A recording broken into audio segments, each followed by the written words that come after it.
Hello, dear students. So, how are you, everyone? At home? I hope so. Everyone is fine.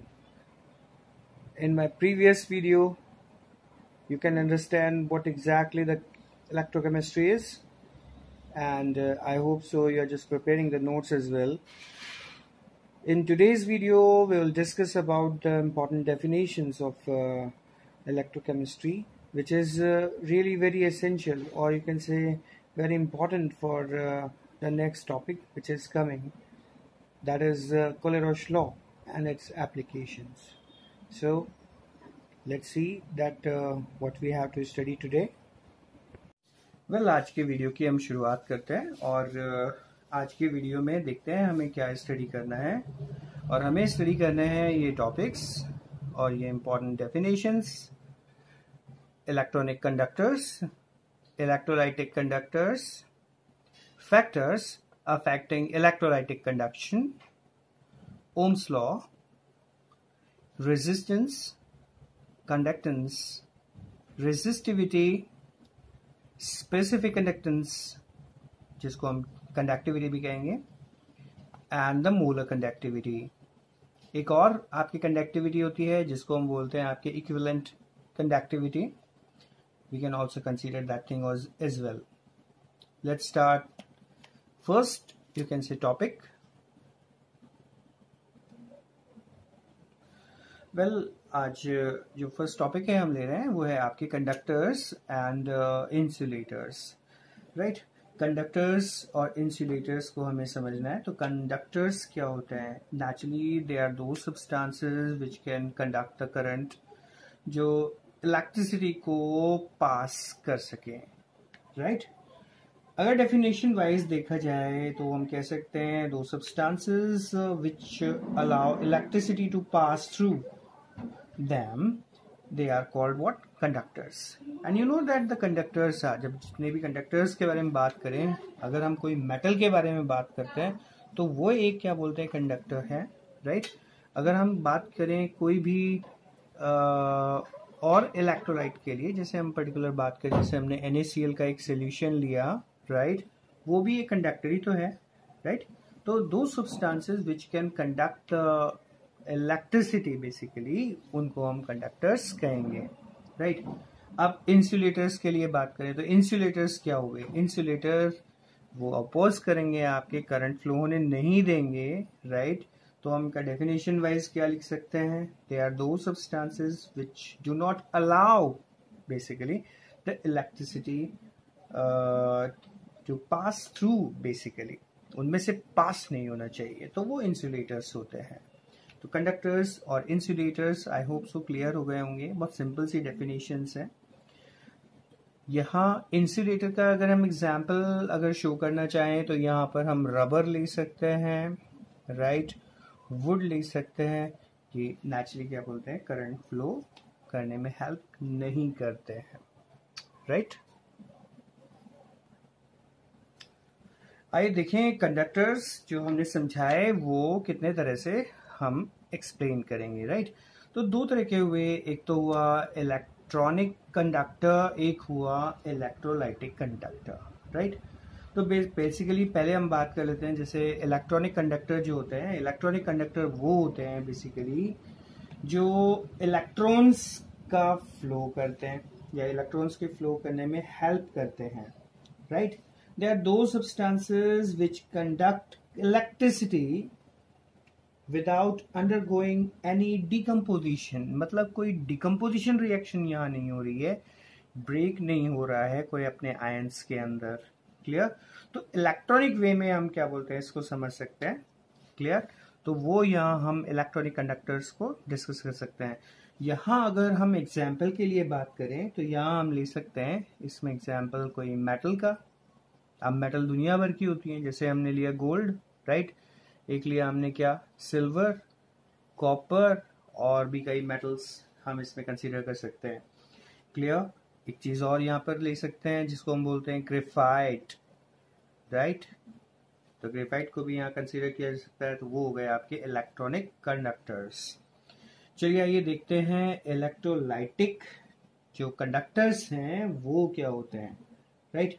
Basically they are those, you can say, substances which undergo decomposition, मतलब जिसमें decomposition हो, when current is passed through them, अगर इनमें से current को पास किया जाए, यानी अपने आयंस में ब्रेक, बेसिकली जो है वो ब्रेक हो जाए। क्लियर है? अब इसमें हम कौन से एग्जाम्पल ले सकते हैं? इलेक्ट्रोलाइटिक कंडक्टर्स के अंदर जैसे मैंने बताया आपके सोल्यूशन, आप कौन सा सोल्यूशन ले सकते हो? यस, कोई आपके सॉल्ट का ले सकते हैं, जैसे NaCl का हमने बताया एग्जाम्पल। NaCl स्प्लिट हो सकता है अपने आयंस के अंदर, अगर हम इसको हम किस में इंट्रोड्यूस करें? वाटर के अंदर, राइट, और इलेक्ट्रिसिटी पास करें। ठीक है, तो सॉल्ट हो गया, इसको हम क्या कहेंगे? सॉल्ट। तो सॉल्ट ले सकते हैं। इसी तरह से इलेक्ट्रोलाइटिक कंडक्टर्स में हम एसिड्स ले सकते हैं, राइट, इसमें हम बेस भी ले सकते हैं। क्लियर? और जैसे HCl है, HCl जो है कैसे स्प्लिट होगा? H प्लस और Cl माइनस में, कुछ इस तरह से। बेस से कैसे स्प्लिट होगा? NaOH कैसे ब्रेक हुआ? Na plus and OH negative ions, कुछ इस तरह से। मीन्स यहाँ कुछ डिसोसिएशन वाली कंडीशन हम अप्लाई कर सकते हैं, और जहाँ डिसोसिएशन आ जाता है वहां पर एक 11th का एक बहुत इंपॉर्टेंट टॉपिक था जिसको हम बोलते हैं, अल्फा से डिनोट करते हैं, वो होता है डिग्री ऑफ डिसोसिएशन, राइट। तो ये सब चीजें हम इन्वॉल्व कर सकते हैं किसमें? इलेक्ट्रोलाइटिक कंडक्टर्स के अंदर।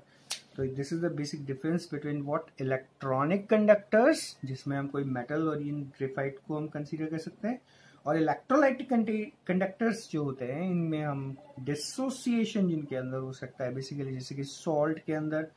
सॉल्ट भी कई तरह के होते हैं, आप जानते हैं, weak acid, strong base, strong acid, weak base, strong acid, strong base, weak acid, weak base, right. आइए देखते हैं इलेक्ट्रोलाइटिक जो कंडक्टर्स हैं वो किस तरह से हम क्लासिफाई करेंगे। बेसिकली इलेक्ट्रोलाइटिक कंडक्टर्स जो हैं वो दो तरह के हुए, एक हुआ स्ट्रॉन्ग और एक हुआ वीक। स्ट्रॉन्ग इलेक्ट्रोलाइटिक कंडक्टर्स जो हैं हम इसके अंदर कंसीडर कर सकते हैं स्ट्रॉन्ग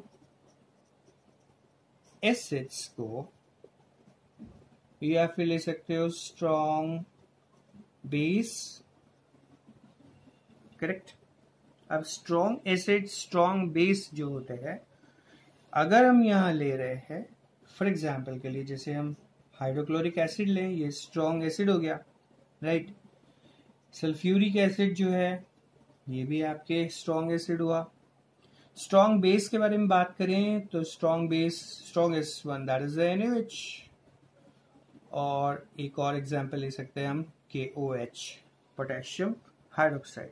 तो ये स्ट्रॉन्ग इलेक्ट्रोलाइट। अब स्ट्रॉन्ग इलेक्ट्रोलाइट का मीनिंग क्या है?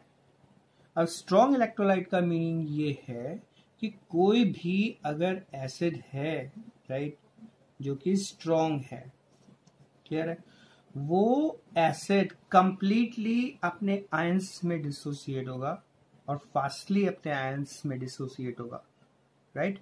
Completely dissociate into their respective ions. अब HCl है तो कैसे ब्रेक होगा? यस, H प्लस और Cl नेगेटिव में स्ट्रॉन्ग है, इस वजह से क्विकली, एंड जितना भी क्या बोलते हैं इनका डिग्री ऑफ डिसोसिएशन जो होता है स्ट्रॉन्ग एसिड्स या बेसिस के लिए, जब भी हम स्ट्रॉन्ग इलेक्ट्रोलाइट के लिए कंसीडर करते हैं तो अल्फा की वैल्यू हमेशा क्या आती है? 1 आती है, ध्यान रखिएगा।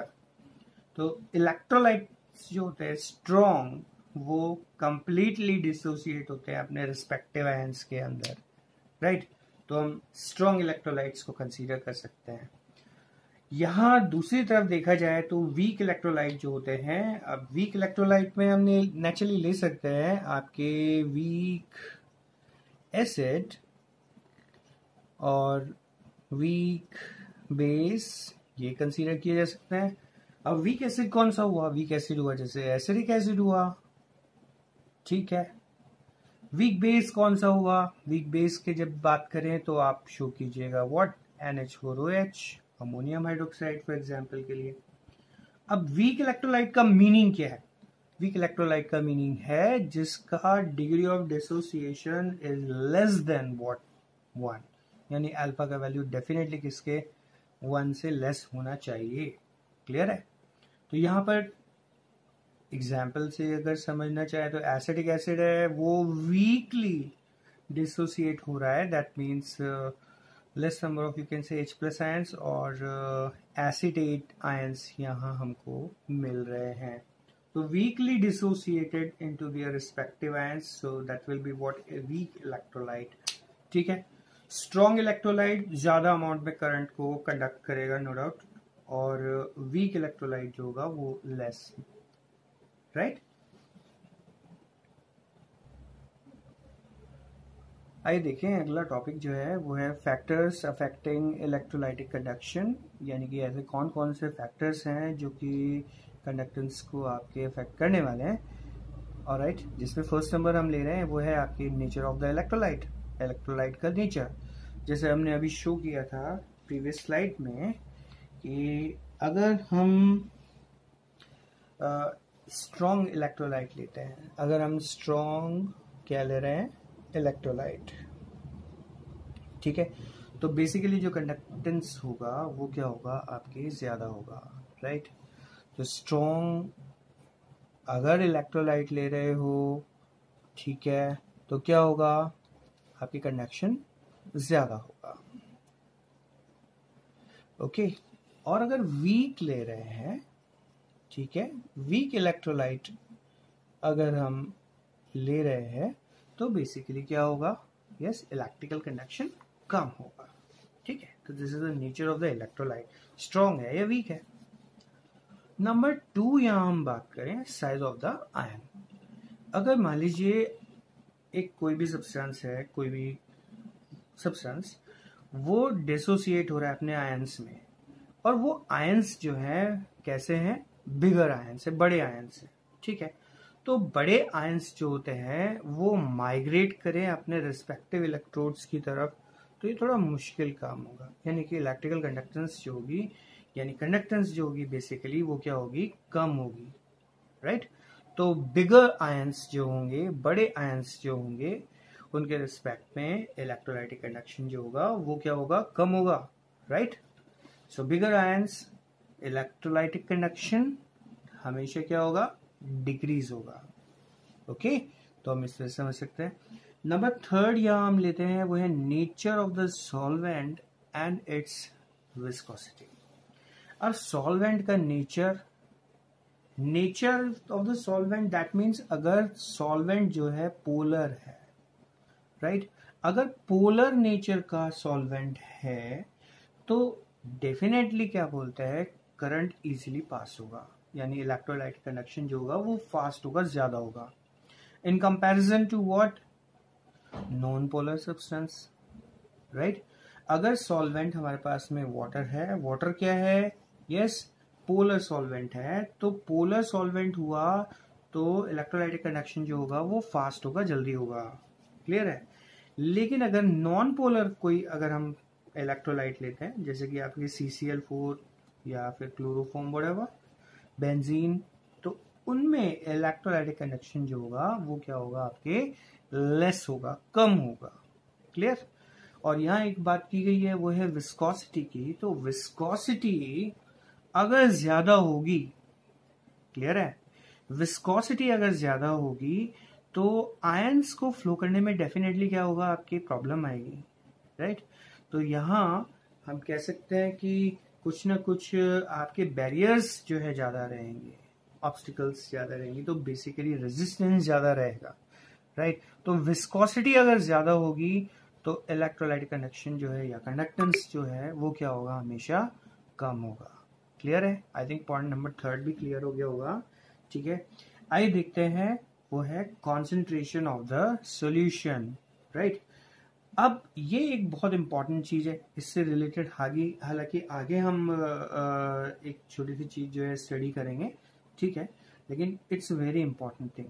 हमेशा ध्यान रखिएगा अगर सॉल्यूशन जो है वो डाइल्यूट है, राइट, अगर डाइल्यूट सॉल्यूशन है तो उसमें आयंस जो होंगे वो फ्रीली मूव कर पाएंगे, राइट। और जब फ्रीली मूव कर पाएंगे तो डेफिनेटली क्या होगा, कंडक्शन जो है वो बढ़ेगा, यानी कि आपके इलेक्ट्रिकल कंडक्टेंस की वैल्यू जो है वो बढ़ेगी, ठीक है, ज़्यादा आसानी से करंट फ्लो हो पाएगा, राइट। तो कॉन्सेंट्रेशन जो है अगर सोल्यूशन का अगर ज़्यादा है, ठीक है, नो डाउट आपके बहुत सारे क्या बोलते हैं आयंस तो हो जाएंगे, लेकिन उनको फ्लो होने में, फ्लो करने में, ठीक है, वो क्या इजीली फ्लो हो पाएंगे, right. This is the question mark. तो इसको हम वैसे आगे जो है कंप्लीटली स्टडी करेंगे, लेकिन इतना ध्यान रखिएगा, डाइल्यूट अगर सोल्यूशन है, ठीक है, उसमें जो कंडक्टेंस जो है वो क्या होगी, आपके ज्यादा होगी। क्लियर है? ओके। और लास्ट जो है हमारे पास आता है टेम्परेचर। तो टेम्परेचर रोल जो है बहुत मेजर रोल प्ले करता है। तो अगर टेम्परेचर बढ़ा दिया जाए, तो अगर टेम्परेचर बढ़ा दिया जाएगा तो क्या होगा, बेसिकली डिसोसिएशन भी तो बढ़ जाएगा ना। और जब आयंस में डिसोसिएशन बढ़ जाएगा या फिर सब्सटेंस जो है वो जल्दी से डिसोसिएट होगा, तो डेफिनेटली क्या होगा, यस, इलेक्ट्रिकल कंडक्टेंस या फिर सॉरी इलेक्ट्रोलाइटिक कंडक्टेंस जो है उसका वैल्यू भी इंक्रीज हो जाएगा, राइट। तो इनको अच्छे से एक बार दोबारा से आप प्लीज स्टडी कीजिएगा, ठीक है। Nature of the electrolyte, strong है, वीक है, स्ट्रॉन्ग है तो फास्ट होगा, वीक है तो आपके स्लो होगा, right. Size of the ion, अगर साइज बड़े हैं आयंस के तो डेफिनेटली क्या होगा, आपकी कंडक्शन कम होगा। Nature of the solvent, polar है तो ज्यादा होगा, नॉन पोलर है तो सबसे कम होगा। विस्कोसिटी अगर ज्यादा है तो कंडक्शन क्या होगा, आपके कम होगा, राइट। कॉन्सेंट्रेशन में हमने बताया कि जितनी ज्यादा कॉन्सेंट्रेशन होगी, ऑलराइट, तो उतना कंडक्शन कम मिलेगा। लेकिन अगर डाइल्यूट सोल्यूशन होगा तो उनमें इसमें जो आयंस का मूवमेंट है वो फ्रीली होगा और जल्दी से अपने रिस्पेक्टिव इलेक्ट्रोड्स की तरफ जो है ये आयंस मूव करके जा सकते हैं, ठीक है। और यहाँ एक टेम्परेचर की बात करेंगे, अगर टेम्परेचर ज़्यादा होगा तो इलेक्ट्रोलाइटिक कंडक्शन की अमाउंट जो होगी या फिर वैल्यू जो होगी वो भी ज़्यादा होगी। आइए देखें अगला टॉपिक जिसे हम कह रहे हैं ओम्स लॉ। और ओम्स लॉ जो है वो क्या है, लेट्स सी। तो हम यहाँ क्या कर रहे हैं, एक सर्किट जो है ड्रॉ कर रहे हैं। तो ओम्स लॉ का सर्किट जो है कुछ इस तरह से एक्सप्लेन कर सकते हैं। ये रियोस्टेट हो गया और यहाँ एक एमीटर हम शो कर सकते हैं और कुछ इस तरह से शो किया जाएगा, ये माइनस, ये प्लस, प्लस माइनस, यहाँ ये रेजिस्टेंस वायर और इसके ये टर्मिनल्स हो गए और इस टर्मिनल्स पे हम एक वोल्ट मीटर या इंट्रोड्यूस कर सकते हैं, ये प्लस ये minus. Okay, this is the complete you can से सर्किट। यहाँ हम देख रहे हैं कि बैटरी से करंट जो है पास हो रहा है और पास होने के बाद में कुछ इस तरह से हम सर्किट को कंप्लीट कर सकते हैं। क्लियर? अब यहाँ पर ओम्स लॉ जो है वो क्वेश्चन आता है कि क्या ये यूनिवर्सल लॉ है। तो ओम्स लॉ यूनिवर्सल लॉ तो नहीं है, क्योंकि हर जगह का जो कंडीशन है वो आपके अलग हो सकता है। टेम्परेचर, प्रेशर, सर्कमस्टांसेस, कई सारी चीज़ें तो अलग हो सकती है। तो it's not the universal law, ठीक है।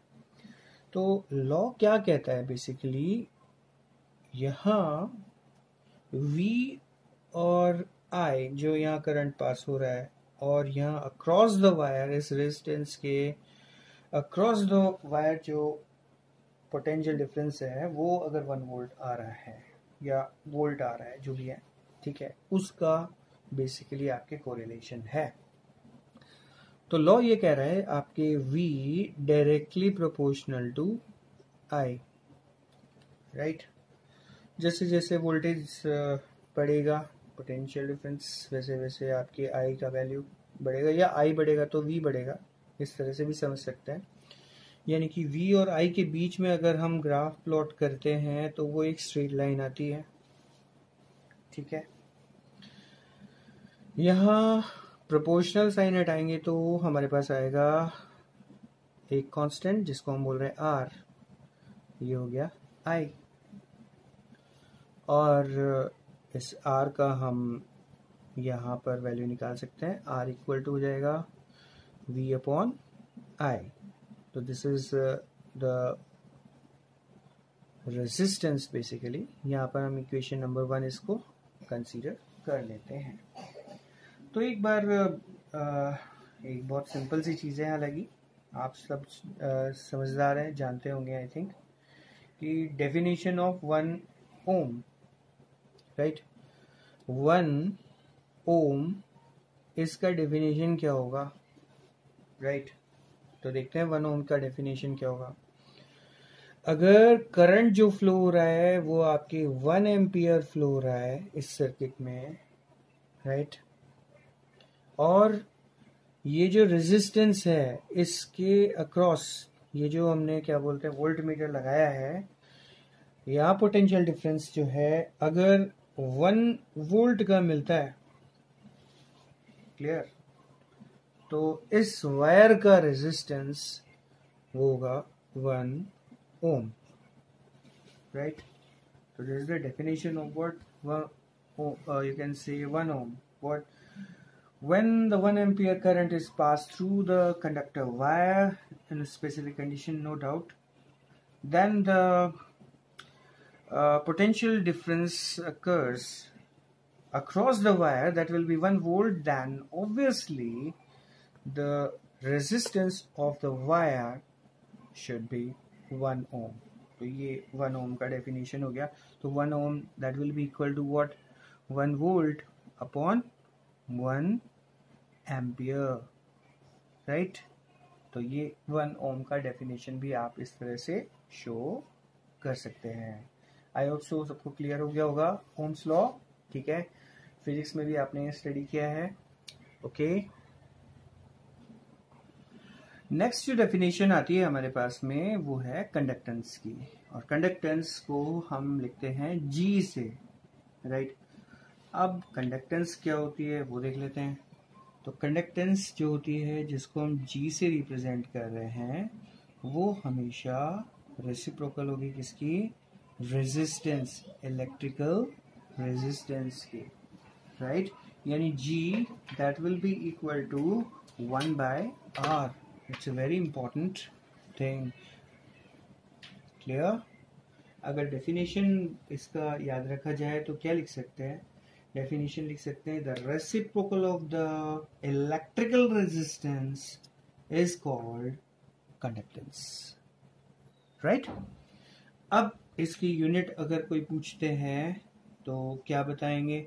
अब G जो है, अब ये 1 अपॉन आर को हम किससे लिख रहे हैं? आपके रेजिस्टेंस है तो उसको लिखा जाएगा किससे? ओम से, राइट। तो 1 अपॉन ओम, इसको आप कह सकते हैं ओम इनवर्स, क्लियर। अब ओम इनवर्स को क्या लिख सकते हैं आप? मो, क्लियर। इसको आप क्या लिख सकते हैं बेटा? मो लिख सकते हैं। और एक चीज यहाँ पर और मेंशन कर सकते हैं, और वो क्या चीज है बेटा? साइमन, ठीक है। साइमन से भी इसको हम रिप्रेजेंट कर सकते हैं, ठीक है। So G equal to 1 by R, that means ohm inverse या मो इसके अंदर हम कंसिडरेशन दे सकते हैं। वेल, देखते हैं अगला जो टॉपिक है वो है रेजिस्टिविटी, और इसको हम दूसरा नाम भी देते हैं जिसको बोलते हैं स्पेसिफिक रेजिस्टेंस, ठीक है। इसको हम बेसिकली रो से रिप्रेजेंट करते हैं, ओके। तो रेजिस्टिविटी क्या होती है, कैसे इसको हम फाइंड आउट करें वो देख लेते हैं। ये फिजिक्स का पोर्शन है, वैसे आई होप सो सबको समझ आ रहा होगा, राइट। देख लेते हैं कि रेजिस्टिविटी या फिर आपके स्पेसिफिक रेजिस्टेंस क्या होता है।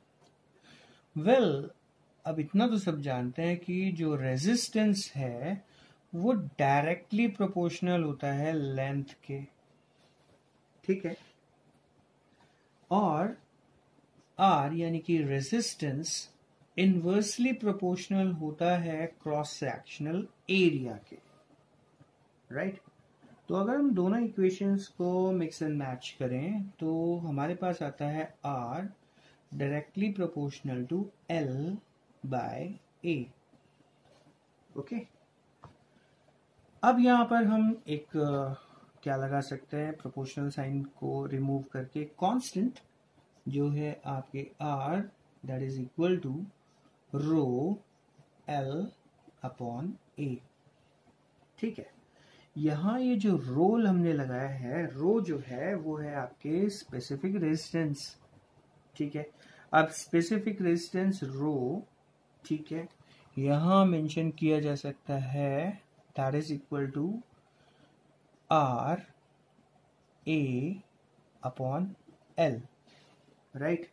तो ये इसका एक फॉर्मूला बन गया है। तो इन फॉर्मूलाज को अच्छे से ध्यान रखिए, जितने भी बॉक्सेस बनाए जा रहे हैं उनको अच्छे से ध्यान रखिएगा। So what is rho? Rho equal to what? R A upon L। Okay, अब हर एक वायर का, कोई भी मेटल के लिए, किसी भी आपके वायर के लिए जो है, ध्यान रखिएगा स्पेसिफिक रेजिस्टेंस या रेजिस्टिविटी जो होती है वो डिफरेंट होती है, कभी एक नहीं मिलेगा। कॉपर के लिए, सिल्वर के लिए, गोल्ड के लिए, सबके लिए अलग अलग ही मिलेगा, राइट। तो ध्यान रखिएगा रो किन चीजों पे डिपेंड करेगा? रेजिस्टेंस पर, ठीक है, क्रॉस सेक्शनल एरिया और इस लेंथ पर, राइट। अगर मैं इसका यूनिट निकालना चाहूं तो यहाँ पर रो ये हो गया दैट इज इक्वल टू, अब आर है तो इसको हम लिखेंगे किसमें? ओम में, राइट। और यहाँ पर ए हमने लिया है तो ए यानी कि cross sectional area. Cross sectional area जब आ जाता है तो क्या हो जाएगा? मीटर स्क्वायर या सेंटीमीटर स्क्वायर। तो हम यहाँ ले लेते हैं मीटर स्क्वायर सपोज, और लेंथ जो है किस में लेंगे? मीटर में या सेंटीमीटर में। तो यहाँ मीटर ले लीजिए, 1 metre cancel, so we get what? Rho that is ohm into metre. तो ये अपने पास में क्या आ जाएगा? यस, यूनिट आ जाएगा इस रो का। ठीक है, तो ये क्लियर हो गया होगा स्पेसिफिक रेजिस्टेंस। इसकी डेफिनेशन अगर कोई पूछता है तो क्या बताएंगे? हाँ, तो इसमें ये बताइएगा स्पेसिफिक रेजिस्टेंस क्या होता है? It is the resistance of 1 metre square cross sectional area whose length is 1 metre. ये किसी भी वायर का या किसी भी चीज का अगर हम क्या बोलते हैं स्पेसिफिक रेजिस्टेंस निकाल रहे हैं तो उसमें क्या करेंगे? उसका cross sectional area 1 metre square होना चाहिए और उसकी लेंथ जो है 1 मीटर होनी चाहिए। उस स्पेसिफिक एरिया का क्या रेजिस्टेंस, उसको क्या कहेंगे? Yes, specific resistance. ठीक है, अगर ये 1 मीटर स्क्वायर का एक हम एरिया ले रहे हैं और इसकी लेंथ जो है ये भी आपके क्या है? 1 मीटर है। ये 1 मीटर हो गया। ये जो है 1 मीटर स्क्वायर, ये क्रॉस सेक्शनल एरिया हो गया। तो इसका रेजिस्टेंस जो है उसको ही कहेंगे क्या? Specific resistance. कुछ इस तरह से समझ सकते हैं इसको। जो नेक्स्ट हमारे पास जो टॉपिक है वो एक बहुत इंपॉर्टेंट चीज है जिसको हम बोल रहे हैं आपके स्पेसिफिक कंडक्टिविटी, या फिर कंडक्टिविटी भी कहते हैं लोग बाग। बेसिकली स्पेसिफिक कंडक्टिविटी जो है ये इस चैप्टर के अंदर कई बार परेशान करेगी, राइट। तो इसको समझना बहुत जरूरी है आसान, कोई मुश्किल ज्यादा नहीं है। क्या करना है इसके अंदर? Let's see that. तो यहाँ पर स्पेसिफिक कंडक्टिविटी को हमें जब समझना है तो पहले सबसे पता होना चाहिए इसको रिप्रेजेंट कैसे करते हैं। तो रिप्रेजेंटेशन यानी कि प्रेजेंटेशन का जो तरीका है इसको हम शो करते हैं कप्पा से, के कप्पा। ओके, तो स्पेसिफिक कंडक्टिविटी को कप्पा से डिनोट करेंगे। और ये जो आपके स्पेसिफिक कंडक्टिविटी है वो इक्वल होती है, ध्यान रखिएगा किसके, या फिर कह सकते हैं ये आपके इक्वल होगी 1/रो। क्लियर, 1/रो, यानी कि रेसिप्रोकल ऑफ स्पेसिफिक रेजिस्टेंस, इसी को ही कहा जाएगा स्पेसिफिक कंडक्टिविटी। क्लियर है? तो specific conductivity it is the reciprocal of what, yes, specific resistance, यानी कि रो, के इक्वल टू 1/रो। अब हमें मालूम है रो क्या होता है, रो क्या होता है, इट्स, हाँ बताएं, रो क्या होता है, what is rho? It is R A upon L, अभी हमने स्टडी किया, ठीक है। तो इसकी जरा वैल्यू रखते हैं, क्या आता है देखते हैं। So kappa that will be equal to 1 का तो हो जाएगा आपके, ये L ऊपर चला जाएगा तो इसको हम L कर देते हैं, right, upon R A।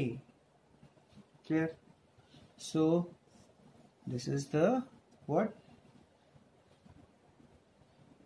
Formula.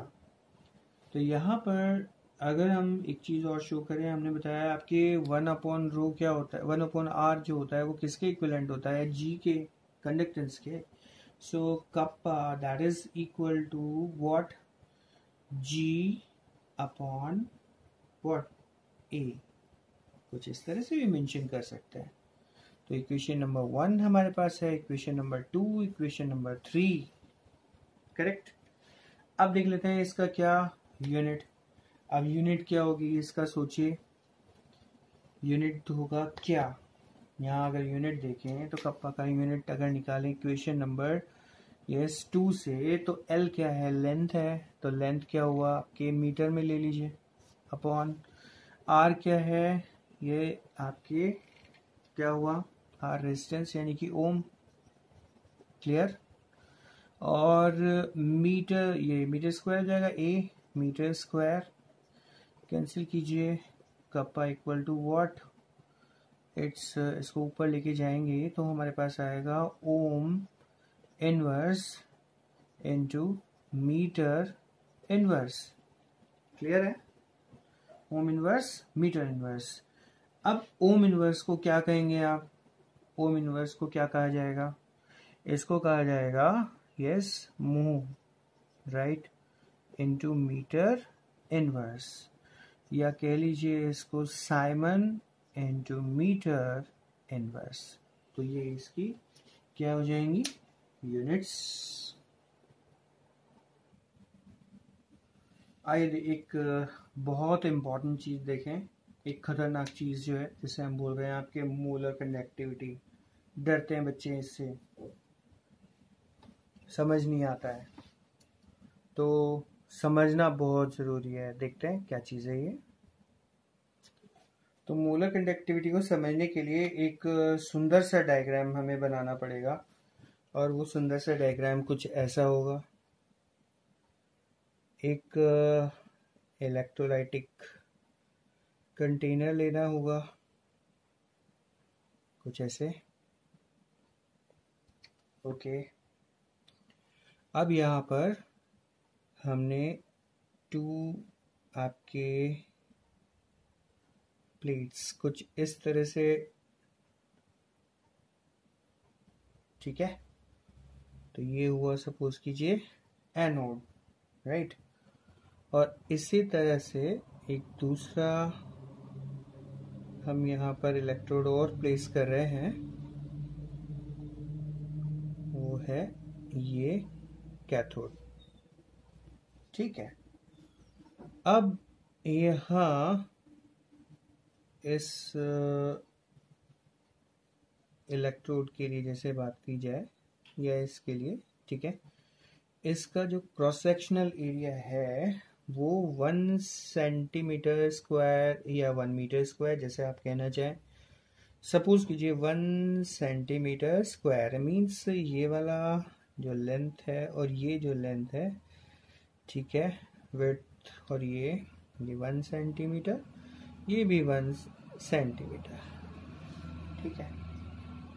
और ये दोनों जो इलेक्ट्रोड्स हैं इनके बीच का जो डिस्टेंस है वो भी कितना है, 1 centimetre. Clear?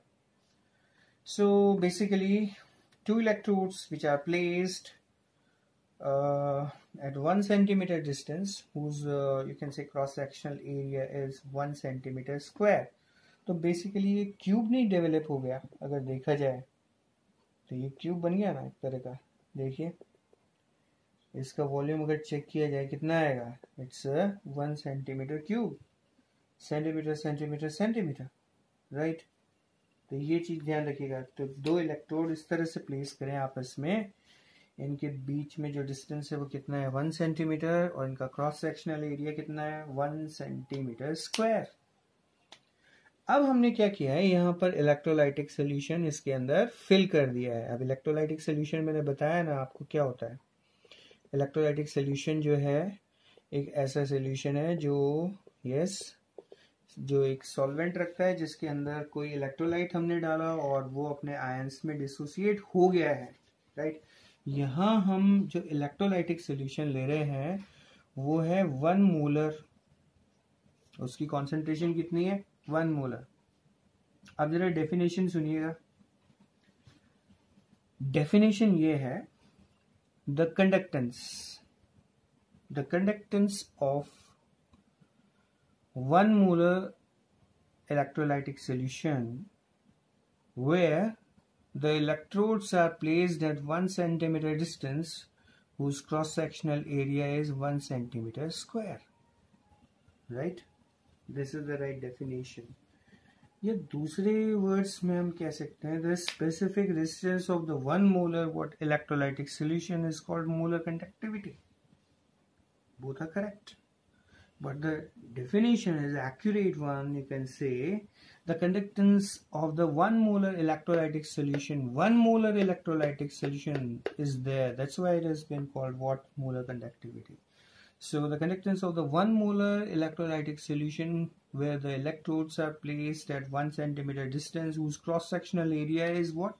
1 centimeter square in specific condition. That is called the molar conductivity.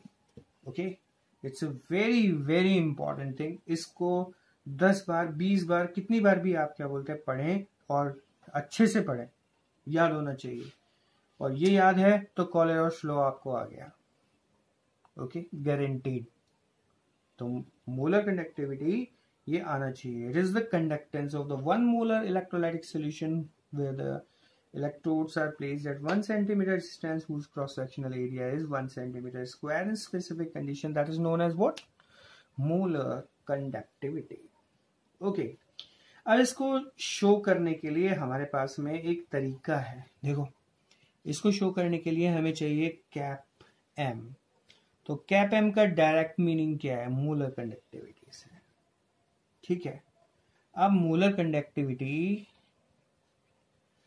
Equal होगी कप्पा, ये तो सब जानते हैं कप्पा क्या होता है, reciprocal of what? Yes, resistivity. तो कप्पा इनटू वी, वॉल्यूम, कितना वॉल्यूम, ठीक है। और 1/v क्या होता है, that is equal to what? C, ठीक है। तो यहां हम अगर इसको थोड़ा स्पेसिफाई करें तो हमारे पास जो इक्वेशन जो निकल के आती है वो आती है ये, cap M that is equal to what? Kappa into 1000, अगर 1000 ml में कंसीडर कर रहे हैं, अपॉन, बहुत ध्यान से देखिएगा, और वो है सी। सी मतलब concentration. 1/v that is 1/v that is equal to what? C. C is a concentration, ठीक है। ये 1 लीटर में, ये 1000 में, ठीक है। तो इसको और स्पेसिफिक किया जाए तो cap M that is equal to its kappa into 1000 upon molarity. ये बड़े काम की चीज है। ये एक बहुत इंपॉर्टेंट फॉर्मूला है। इसका मोलर कंडक्टिविटी का। याद कीजिएगा 10 बार 20 बार कितनी बार भी याद कीजिए, इसको याद कीजिएगा, मोलर कंडक्टिविटी आनी चाहिए। अगर ये आ गई इसका मतलब आपको बहुत कुछ आ गया। ठीक है, ओके। इसका अब यूनिट देख लेते हैं। Well you see that we have number of, you can say ऐसा यूनिट्स जो हम यहाँ पे शो कर रहे हैं। तो यहाँ पर जो है साफ नजर आ रहा है कि यहाँ कप्पा का वैल्यू हमने रखा है। कप्पा का वैल्यू क्या है? कप्पा का value it's Om inverse centimetre square, right. और यहाँ पर हमने मोल इनवर्स यानी कि मोल इनवर्स लिया है, यानी कि कॉन्सेंट्रेशन मोलरिटी का, राइट। ओके, तो कुछ इस तरह से हम मोलर कंडक्टिविटी की ये क्या यूनिट्स को कैलकुलेट कर सकते हैं। यह सेंटीमीटर स्क्वायर क्यों आया? ये तो बहुत सिंपल सा लॉजिक है इसके अंदर। आपको पता है कि है ना, ओम इनवर्स और सेंटीमीटर इनवर्स होता है आपके कप्पा का वैल्यू, ठीक है। लेकिन जो वॉल्यूम होता है वो आपके क्या है, सेंटीमीटर क्यूब हुआ, तो क्रॉस हो जाएंगे। क्रॉस होने के बाद में क्या बचेगा? सेंटीमीटर स्क्वायर बचेगा। इस वजह से क्या बोलते हैं, यहाँ सेंटीमीटर स्क्वायर आया है। Okay, so cap M that is equal to what? Ohm inverse centimetre square mole inverse. तो ये आप इसका यूनिट जो है, ऐसा यूनिट्स इनको ध्यान रखिएगा। साइमन में भी हम इस तरह से कैलकुलेट कर सकते हैं। ओके, तो बाय अभी के लिए। नेक्स्ट वीडियो में हम लोग मिलेंगे और एक बहुत इंपॉर्टेंट लॉ के साथ में, जिसको हम बोलते हैं कॉलर लॉ। बेहद इंपॉर्टेंट, और इनमें से डेफिनेटली कोई ना कोई क्वेश्चन जो है बोर्ड एग्जाम्स के अंदर आएगा।